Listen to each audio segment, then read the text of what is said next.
Nos preparamos entonces para recibir la palabra del Señor en la mañana de hoy, para recibir el mensaje en la mañana de hoy. Y quiero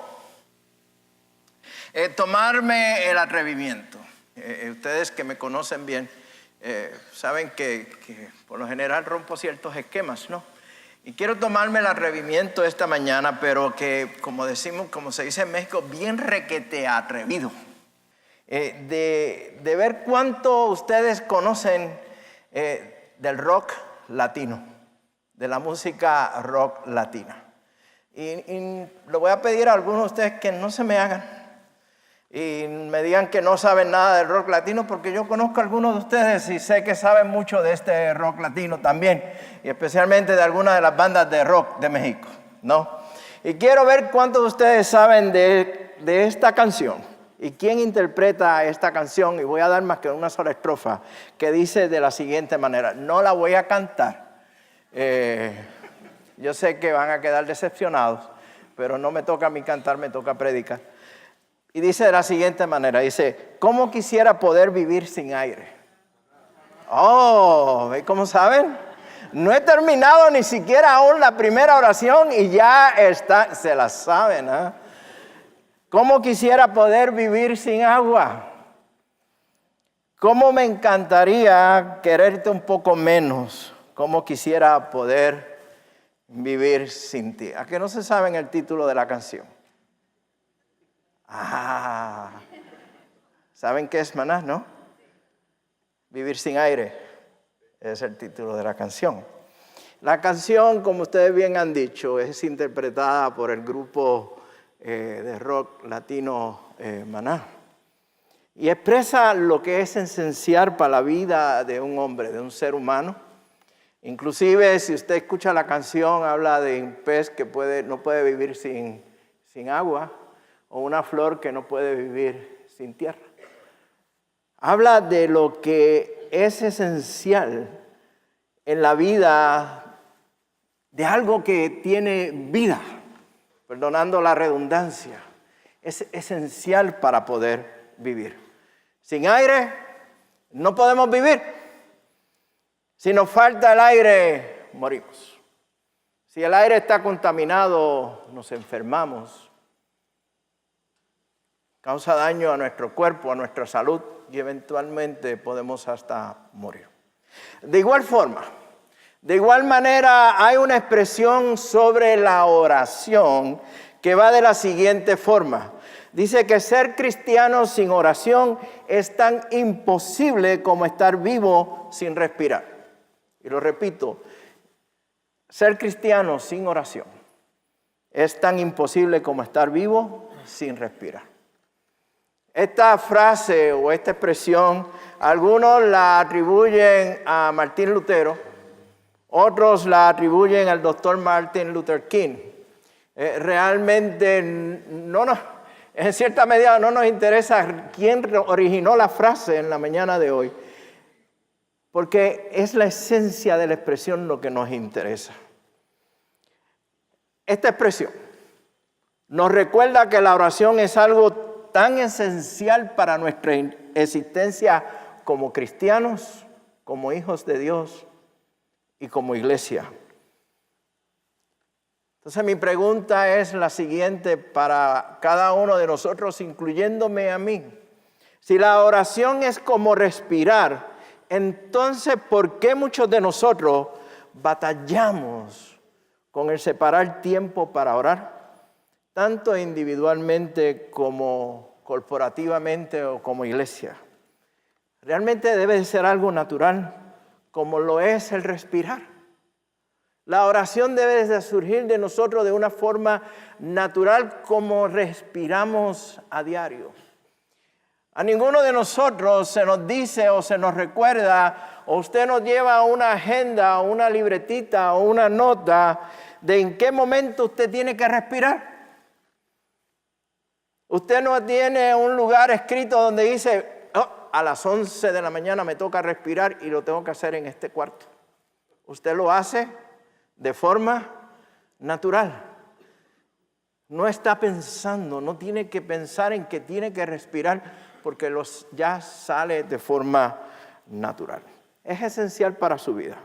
Si la oración es como el respirar, entonces no se trata de nuestro conocimiento o habilidades en cuanto a la misma oración o el acto de orar. Se trata de lo siguiente, amados hermanos y hermanas y amigos y amigas que están en esta mañana aquí. Se trata de experimentar el poder de Dios a quien nosotros le oramos.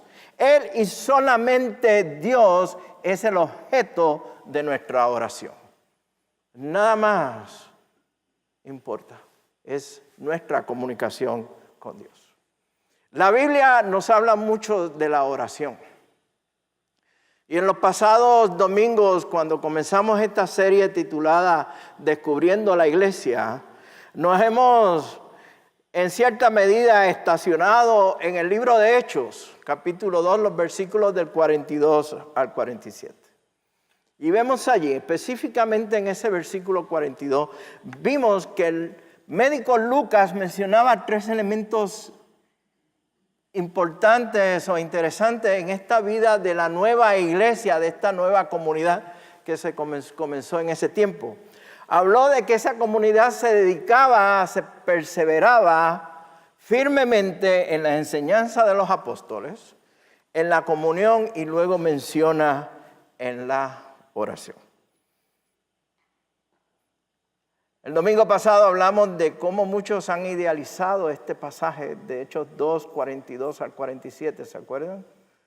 Y cómo muchos pensamos que esa debe ser la iglesia perfecta, la iglesia que muchos de nosotros queremos tener, inclusive muchos de los pastores quisieran tener.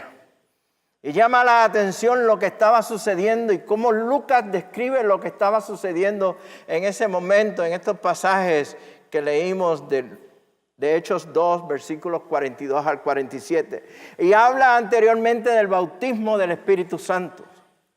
Y habla cómo Pedro predicó a aquella multitud que estaba delante de él. Vemos la conversión de 3,000 personas. Vemos que se hicieron señales y milagros maravillosos. Vimos que tenían las cosas en común, que ayudaban a los necesitados, que compartían sus comidas con gran gozo y generosidad, que todo el tiempo estaban alabando a Dios y disfrutando de la buena voluntad de toda la gente. Se estaba viviendo un mundo ideal. Era prácticamente perfecto. ¿A quién de nosotros no nos gustaría vivir de esa manera? Y mi pregunta es la siguiente. Al ver esto y lo que estaba ocurriendo, entonces, ¿por qué Lucas mencionaba que perseveraban en la oración? Si todo estaba marchando bien. ¿Acaso no es eso lo que sucede en nuestras propias vidas? Y me incluyo a mí.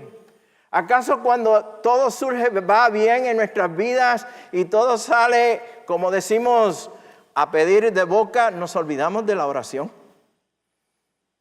¿No tomamos tiempo para orar? ¿Acaso no tomamos ni siquiera un momento para decir gracias, Señor, por estas bendiciones? Sin embargo, cuando las cosas se viran, en mi pueblo, en mi país, dicen que cuando se le entorcha el rabo a la puerca, ¿no? En México lo dicen de otra manera. Cuando la situación se pone difícil, corremos a la oración. Pero esta comunidad se mantenía en oración. Y es interesante, si usted va al capítulo 1 de ese libro de Hechos, en el versículo 14 se menciona algo muy interesante.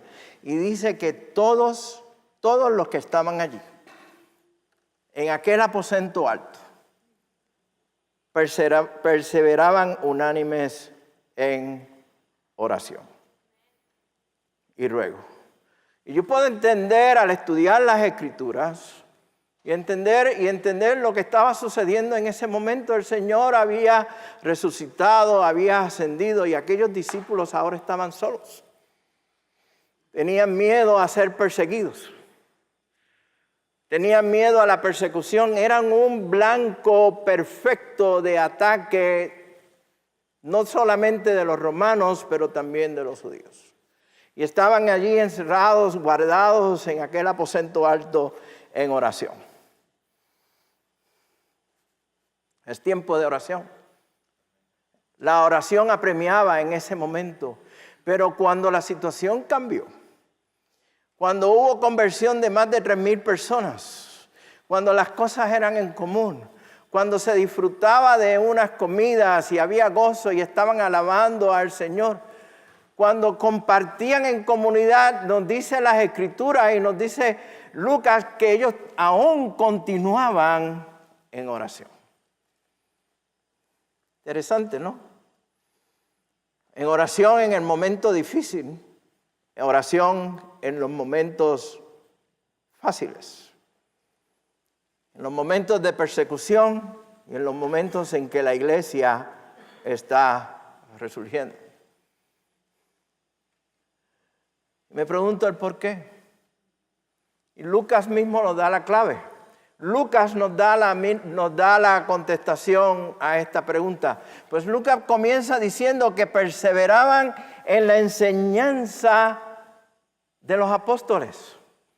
Y hace par de domingos atrás hablamos de esta enseñanza de los apóstoles, donde estos discípulos, estos apóstoles estaban enseñando a la iglesia lo que habían aprendido de su maestro Jesucristo y lo que habían aprendido del Antiguo Testamento. ¿Acaso no fueron ellos mismos los que en una ocasión le fueron donde el maestro y le dijeron: Señor, maestro, enséñanos a orar? Y él enseñó la oración modelo del Padre Nuestro. ¿Acaso no fueron estos mismos apóstoles, estos mismos discípulos, los que en una ocasión escucharon a su maestro elevar una oración al Padre por ellos y por ustedes y por nosotros hoy en día? En Juan 17, en lo que se conoce como la oración sacerdotal, ellos estaban allí viendo al maestro orar, escuchando a Jesucristo orar. ¿Acaso no recibieron estos apóstoles instrucciones específicas del Señor diciéndole de la siguiente manera: y todo lo que pidieres al Padre en mi nombre lo haré, porque para que el Padre sea glorificado en el Hijo? Como también le dijo: por tanto os digo que todo lo que pidieres orando, creed que lo recibiréis y os vendrá. Estos discípulos, estos apóstoles estaban enseñando a la nueva comunidad, a la nueva iglesia que estaba levantándose, que la oración era esencial y parte de sus vidas, así como el maestro se la había enseñado. Era esencial para poder perseverar en la fe y avanzar el evangelio y enfrentarse a lo que había de acontecer como iglesia. Y lo podemos ver en el resto del libro de los Hechos y en el resto de las cartas del Nuevo Testamento. El doctor A.C. Dixon dice lo siguiente sobre la oración: cuando dependemos de una organización, obtenemos lo que la organización puede hacer. Cuando dependemos de la educación, obtenemos lo que la educación puede hacer. Cuando dependemos de la elocuencia, obtenemos lo que la elocuencia puede hacer. Pero escuche lo siguiente: cuando dependemos de la oración, obtenemos lo que Dios puede hacer en nuestras vidas. No es la iglesia, no es el pastor, no son los líderes, es lo que Dios puede hacer en nuestras vidas. Tal vez ustedes, al igual que yo, batallan con un tiempo para separar, un tiempo separado para la oración. Tal vez piensan que la oración es simplemente una repetición de palabras o expresiones dictadas por la iglesia que le dice a usted: ore de esta manera.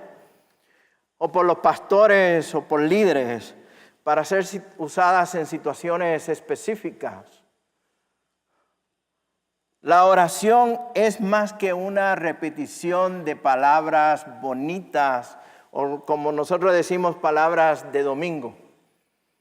Es una conversación íntima con Dios, en busca de alinearnos, y escúcheme bien lo que le estoy diciendo, en busca de alinearnos a la voluntad de Dios y están sostenidas por sus promesas reveladas en las Escrituras.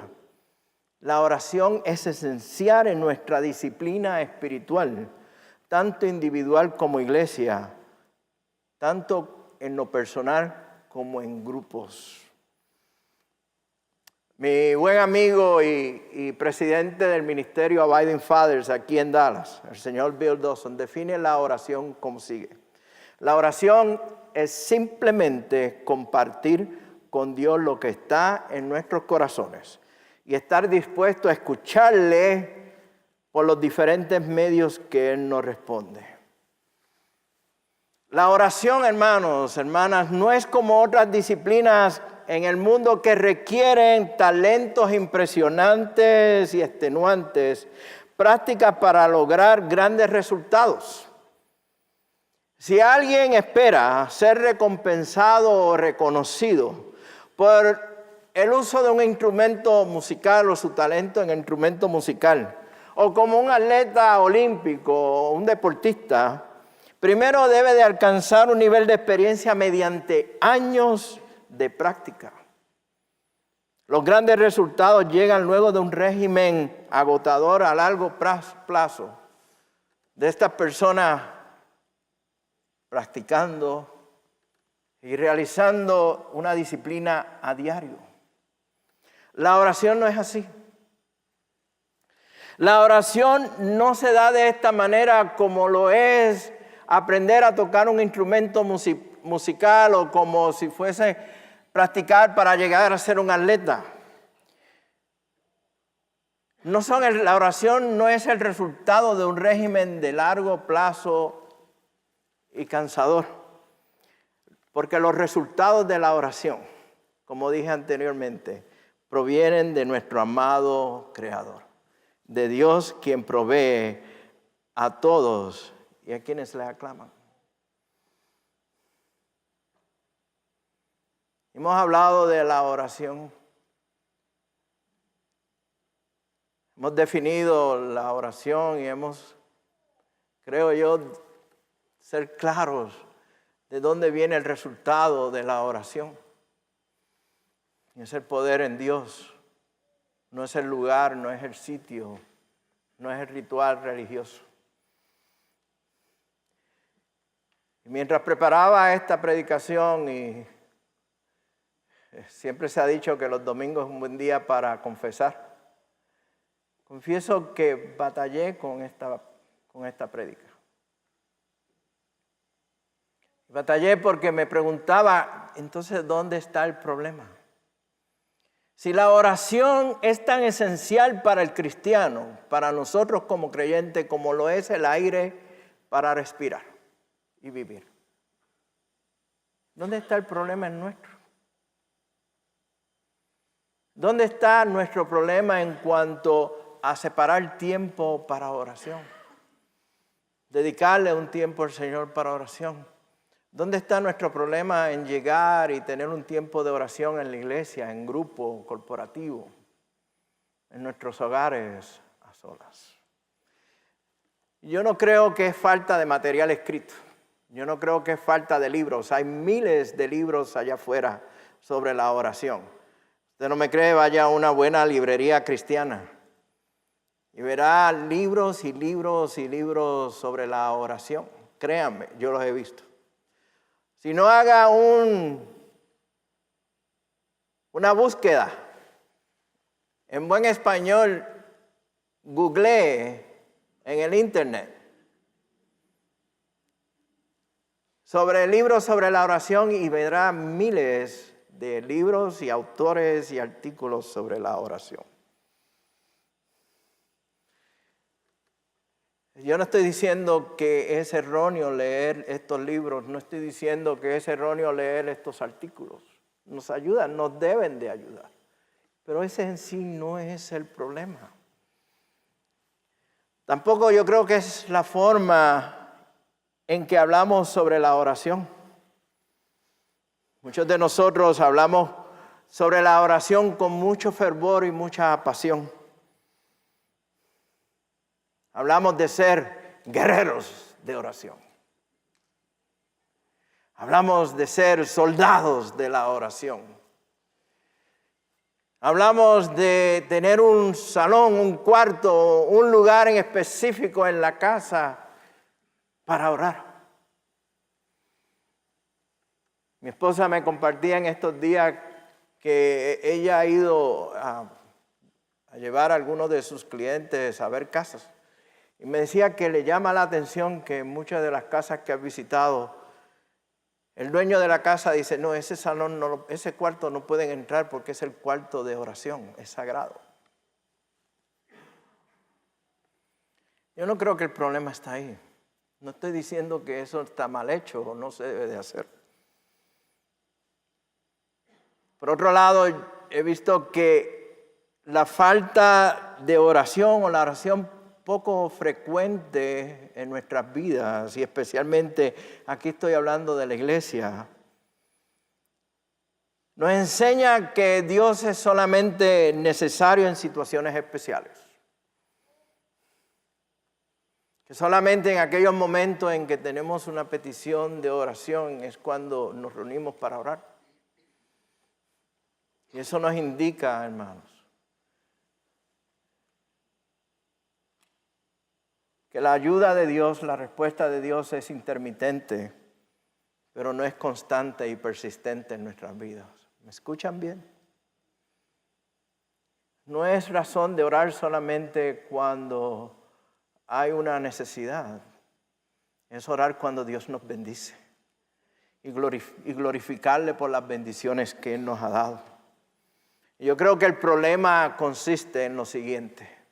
Yo creo que nuestra práctica sobre la oración, nuestra disciplina sobre la oración, no está en línea con lo que nosotros proclamamos, con lo que nosotros decimos, con lo que nosotros hablamos. Y hay algo mal en eso. De la misma manera en que fallamos en evangelizar y presentar el evangelio a otros por temor al qué dirán, entonces no estamos proclamando un evangelio que tiene el poder para salvar a la persona a quien le proclamamos el evangelio. Fallamos en cuanto a eso. Y debemos ser en esta mañana, hermanos, como lo he sido durante este tiempo que he estado preparando esta mensaje, esta enseñanza. Ser sinceros con nosotros mismos y detenernos a preguntarnos por qué no avanzamos en nuestra vida de oración. ¿Somos realmente hombres y mujeres de oración como debemos de ser hombres y mujeres de la palabra de Dios? ¿Es realmente la oración tan esencial en nuestras vidas, en nuestro diario vivir como lo es el respirar? ¿Cómo oramos? ¿Cómo eliminamos esa brecha, ese espacio que existe entre el conocimiento, lo que conocemos, y realmente la acción de orar? Y yo tengo una característica muy especial. Y es que dije que los domingos es bueno para confesar, ¿verdad? Aquí va mi otra confesión. Yo tengo un problema serio entre las personas, y aquí voy, no voy a pedir perdón, entre las personas que hablan mucho y no hacen nada. O yo prefiero personas que hablen poco y realicen cosas. Podemos hablar de la oración, hermano, y podemos hablar hasta el cansancio, pero no es hasta que ejecutemos la oración. No es hasta que llevemos nuestra vida en oración que entonces podemos hablar de la oración. No me hablen de la oración usando los salmos o la oración usando tal y tal libro. No, muéstrame tu vida de oración y entonces podemos hablar. Como decía Santiago, muéstrame tu fe a través de tus obras y entonces podemos hablar. Entonces, ¿cómo oramos? ¿Qué necesitamos para orar? Necesitamos una clase, un estudio bíblico que nos enseñe a orar. Necesitamos unos esquemas para que nos enseñe a orar. Tenemos el modelo de la oración, el Padre Nuestro. Pablo a la iglesia de Corintios le dijo lo siguiente. A la iglesia en Roma. Además, el Espíritu Santo nos ayuda en nuestra debilidad.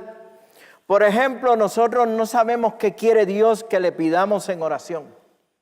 Pero el Espíritu Santo ora por nosotros con gemidos que no pueden expresarse con palabras. Y el Padre, quien conoce cada corazón, sabe lo que el Espíritu dice, porque el Espíritu Santo intercede por nosotros los creyentes en armonía con la voluntad de Dios. Dios mismo nos da la contestación a la oración. Él mismo pone en nosotros, el Espíritu Santo ha puesto en nosotros para que el Espíritu Santo interceda por nosotros, ore por nosotros.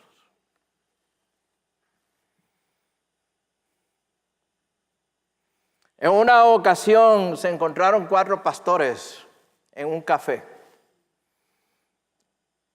Y 3 de estos pastores entraron en una conversación muy apasionada sobre la oración. Y uno de los pastores decía, la oración tiene que ser de rodillas, arrodillados, porque demuestra nuestra humildad y humillación delante de Dios. Y el otro pastor dijo, no, yo no estoy de acuerdo con usted. La oración tiene que ser de pie. Porque así ha de ser la oración sacerdotal. De pie delante de Dios, pidiéndole al Señor. Y el tercer pastor dijo, no estoy de acuerdo con ustedes dos. La oración debe de ser sentado. Porque hemos sido invitados a la mesa del Rey. Y nos sentamos en su mesa. Y el cuarto pastor se mantenía en silencio hasta que los otros 3 pastores se dieron cuenta de que este hombre no estaba hablando. Y le dijeron, ¿y usted qué piensa? Y le dice, ustedes 3 teológicamente están erróneos. Los pastores asombrados le dijeron, ¿pero por qué? Dice, miren lo que me sucedió a mí. En esta semana yo estaba en lo último de la escalera pintando el techo más alto de mi casa. De repente resbalé. Y mientras caía, caí de pie. El dolor en las rodillas fue tan fuerte que caí de rodillas. No pude aguantar el dolor y me tuve que sentar. Y los pastores se le quedan mirando y le dicen, ¿y eso qué tiene que ver con la oración? Y dice, esa fue la mejor oración que ha salido de mis labios. Mientras caí estaba orando, cuando caí de pie estaba orando, cuando me arrodillé estaba orando y cuando me senté seguía orando. Por lo tanto podemos orar cayéndonos, de rodilla, de pie y sentados.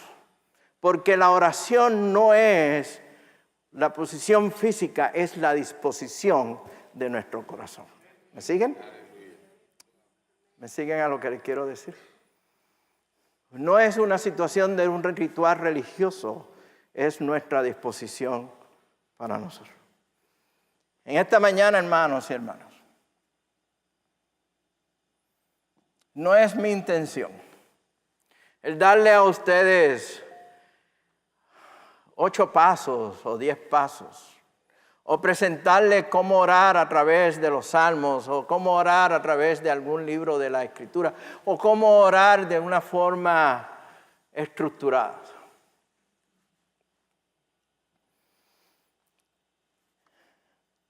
A veces nosotros complicamos las cosas que Dios nos da tan sencillas, las complicamos tanto que no vemos lo que el Señor está haciendo en nuestras vidas.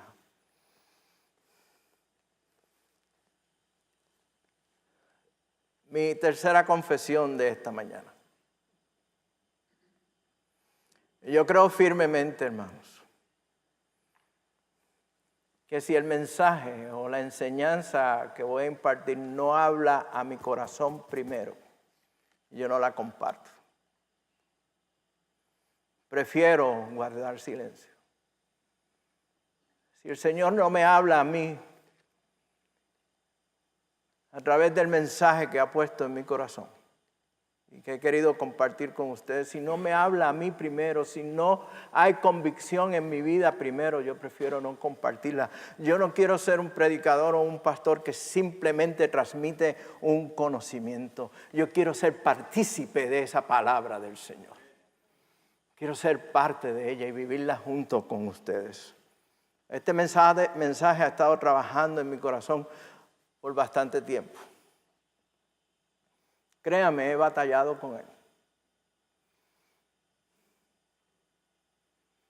Aquí hay un equipo de traducción que sabe a lo que yo me estoy refiriendo porque no estoy siguiendo el manuscrito que le entregué.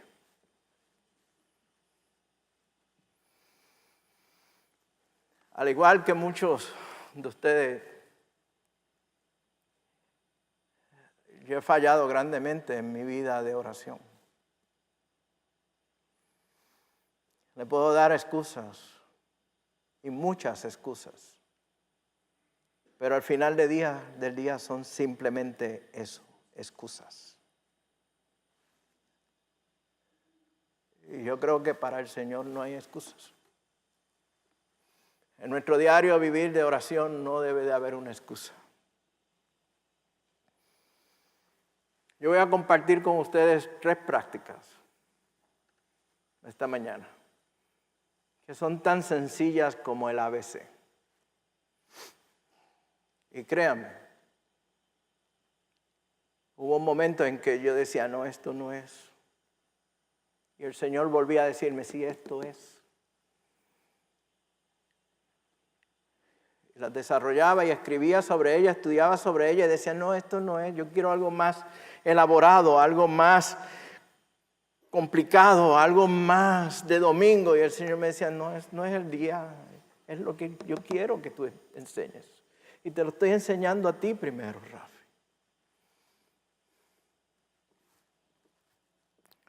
Antes de entrar en esto, déjenme compartir un pequeño testimonio con ustedes. A finales de febrero de este año, principios de marzo, yo tuve la oportunidad de ir a Cuba. Tuve la oportunidad de ir a La Habana. El Señor abrió las puertas para que yo estuviese allí.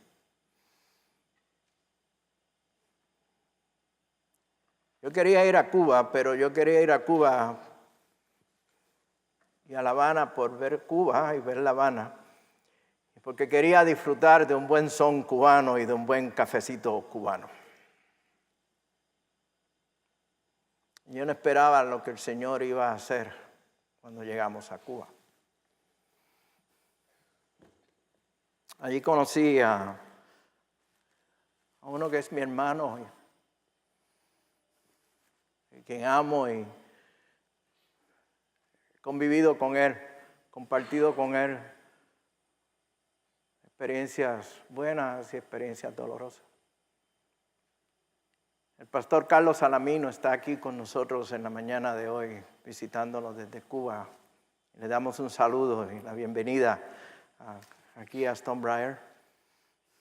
Y pastor Carlos Salamino me invitó a regresar a Cuba, volver a Camagüey, a Céspedes. Había que levantar los fondos para cubrir todos los gastos.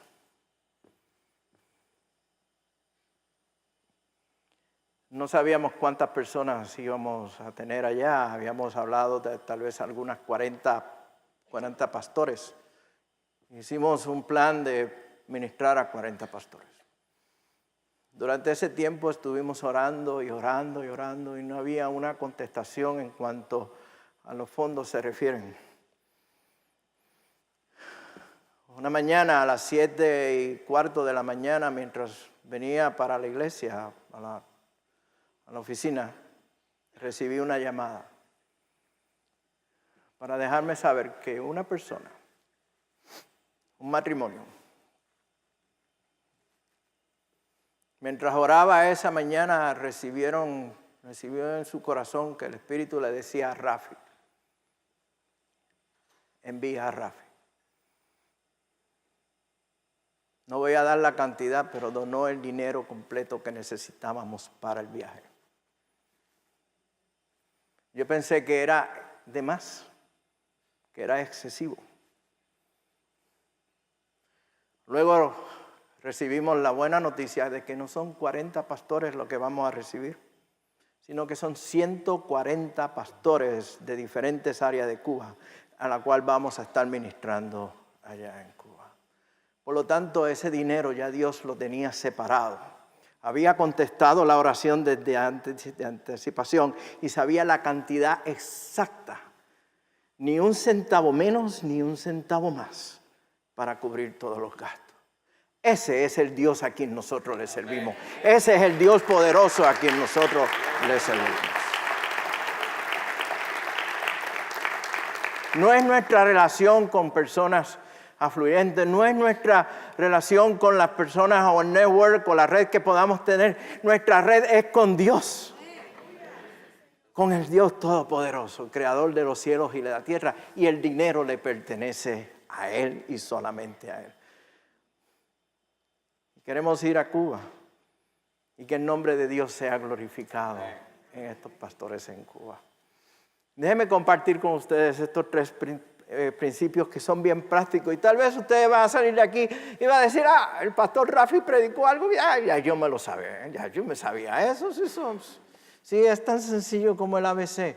Pero déjenme decirle algo más, hermanos. ¿Okay? Yo quiero ser, esta mañana siempre he sido, ustedes me conocen, ser franco, y hay una expresión que dice ser tan franco y tan sincero como tan feo, ¿no? Créame, soy franco y soy sincero porque soy feo. No importa los estudios que usted tenga. No importa el conocimiento bíblico que usted tenga.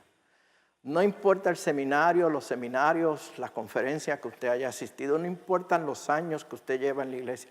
No importan los años que lleva sentado en la iglesia, los años que me diga, yo llevo tanto tiempo en el Evangelio. Estos principios son tan básicos y tan esenciales que a veces nosotros pasamos por alto. Primeramente, despierte y ore. Cuando usted despierta por la mañana, ore. Lo primero que debe de llegar a su mente es Dios y solamente Dios. Ore. Donde esté, en la cama, donde esté, hay un pastor de una iglesia aquí que nos decía, cuando yo me levanto por la mañana, aún en la misma cama, extiendo mi brazo y digo, gracias Dios por un día más que me das. Gracias Dios por darme la oportunidad de levantarme, de disfrutar de este día, de disfrutar de un café y aún más de ir y predicar el Evangelio. Ore, dé gracias a Dios por ese día que el Señor le ha dado. Pero la realidad es la siguiente, y usted sabe que es así, no me diga que no. Porque yo lo he hecho. Tan pronto suena la alarma o entra el primer rayito de luz a través de la ventana, abrimos los ojos y de primero que pensamos es, tengo que ir a trabajar y enfrentarme al dichoso jefecito que tengo, ¿no? Y estar 50 minutos en el tráfico, ¿cómo me pesa hacer esto? Y ahora me tengo que bañar, me tengo que afeitar, tengo que hacer esto, preparar el desayuno, llevar a los muchachos a la escuela, hacer esto, otro. Y no tomamos un tiempo para el Señor. ¿Es o no es? Seamos sinceros. No me levanten las manos porque no se lo he pedido.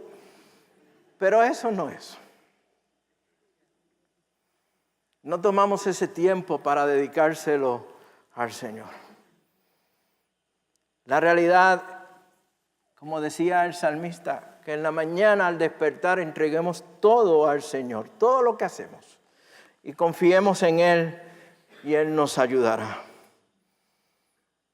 Nuestro amado Salvador, nuestro Señor Jesucristo, comenzaba sus días en oración. En el Evangelio de Marcos, el capítulo 1, versículo 35 dice lo siguiente: a la mañana siguiente, antes del amanecer, Jesús se levantó y fue a un lugar aislado para orar.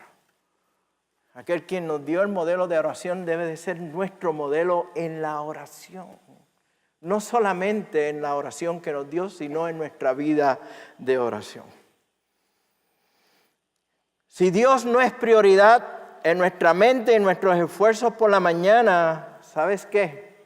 Dios ocupará el último lugar en el resto de nuestros días. En el resto del día, debí de haber dicho. Es esencial que no solamente anhelemos a nuestro Padre Celestial no tratarlo como un rato de emociones, sino con un corazón sincero y que desarrollemos esa intimidad con Dios desde que comienza nuestro día. Segunda práctica, mientras hace sus labores, mientras hace sus quehaceres, mientras trabaje, ¿sabes qué? Ore. Tome tiempo para orar. Y no estoy diciéndole que usted ahora le diga a su patroncito o a su jefe, el pastor Rafi nos dijo que en cualquier momento yo podría dejar de orar y irme a un sitio a orar. Yo no estoy hablando de eso. Ore donde usted esté, en lo que usted esté realizando. Si está en la oficina, si está en la construcción, si está pasando la máquina de cortar la grama o el zacate, si está haciendo las tortillas, mientras prepara los frijoles, mientras hace su trabajo, los estudios. Ore, hermano, tenga una comunicación constante con el Señor. Tome tiempo para decirle al Señor, yo estoy aquí, quiero glorificarte a ti en lo que yo estoy haciendo. Porque si tú eres glorificado, te vas a glorificar en mi vida. Tome tiempo para orar mientras esté en oración. El Evangelio de Lucas nos dice que cierto día, poco tiempo después, Jesús subió a un monte a orar y oró a Dios toda la noche. ¿Usted sabe por qué lo hizo? No era porque solamente tenía ese tiempo de oración con Dios, era porque al siguiente día Él iba a seleccionar sus 12 discípulos, sus 12 apóstoles. Y estuvo ese tiempo de oración. Cuando nosotros tenemos que tomar una decisión, en el momento en que tenemos que tomar una decisión, aunque sea una decisión trivial, ore. Ore por esa decisión. No confíe en sus habilidades o en sus conocimientos o sus destrezas. Confíe en el Dios Todopoderoso que ha de darle la sabiduría y el discernimiento para tomar esa decisión correcta. Miren, hermanos, en los años que tengo yo he tomado decisiones erróneas. Han sido muchas. Y cuando miro atrás, me acuerdo de cada una de ellas, lo primero que llega a la mente mía es, Rafi, ¿en qué tú estabas pensando? ¿Cómo es posible que tú hayas tomado una decisión como esa? ¿Tan tonto eres? Pero luego llega la realidad a mi vida y reconozco que esas decisiones no fueron puestas en las manos de Dios antes de tomarlas. No pedí la sabiduría de Dios, no pedí el discernimiento de Dios, no pedí la guía del Espíritu Santo. Me basé en mis propios conocimientos, mi propia destreza o tal vez escuchando a que otro tonto me dijera lo que tenía que hacer. Eran dos tontos ahí tomando una decisión. No. Escucha a Dios sobre todas las cosas. ¿Y sabes qué? La tercera. Termine su día y termínelo ¿cómo? En oración. Al retirarse, al terminar su día, termínelo en oración. Mateo dice que, hablando de Jesús, dice que después de despedir a la gente, subió a las colinas para orar a solas. Mientras estaba allí solo, cayó la noche. ¿Cuántas veces justificamos y damos excusas de que no podemos orar antes de retirarnos o de terminar nuestros días? ¿Cuántas veces la novela El Señor de los Cielos nos interrumpe? La saben, ¿verdad? Telemundo o Univisión. o cualquier novela, o tal vez algún otro programa de las 9, de las 10 de la noche nos interrumpe, o el internet, o los medios sociales nos interrumpe para tener ese tiempo de oración. Terminar nuestra jornada en oración. Darle gracias a Dios por el día de hoy. Darle gracias a Dios por lo que ha sucedido en el día de hoy. ¿Sabes qué, hermano? Yo he descubierto una cosa. Que cuando tomamos ese tiempo para separarnos antes de terminar el día de hoy y estamos en oración, podemos ver las bendiciones que Dios nos ha dado. Y las provisiones que Dios nos ha dado, que en otro tiempo no podemos ver si no tomamos ese tiempo para reflexionar, meditar y orar en el día de hoy. Dios lo bendice a usted en cada momento de su vida. Dios le provee a usted en cada momento de su vida. Le provee el aire con que usted respira y la vida que usted tiene. Por lo tanto, si usted necesita ese aire para respirar, necesita la oración en su existencia cristiana. ¿Es o no es? Démosle gracias a Dios por lo que el Señor hace en nuestro diario vivir. Termine su jornada en oración. Y cuando usted termina su jornada en oración, puede también unirse al salmista y decir, como el salmista decía en el Salmo 4, versículo 8, en paz me acostaré y dormiré, porque solo tú, oh Señor, me mantendrás a salvo. En paz me acostaré y dormiré, porque solo tú, oh Señor, me mantendrás a salvo. En la mañana de hoy vamos a tener un tiempo de comunión de la Cena del Señor. Y quiero pedirle al grupo de adoración que pase al frente mientras ellos se preparan. Quiero terminar con estas palabras.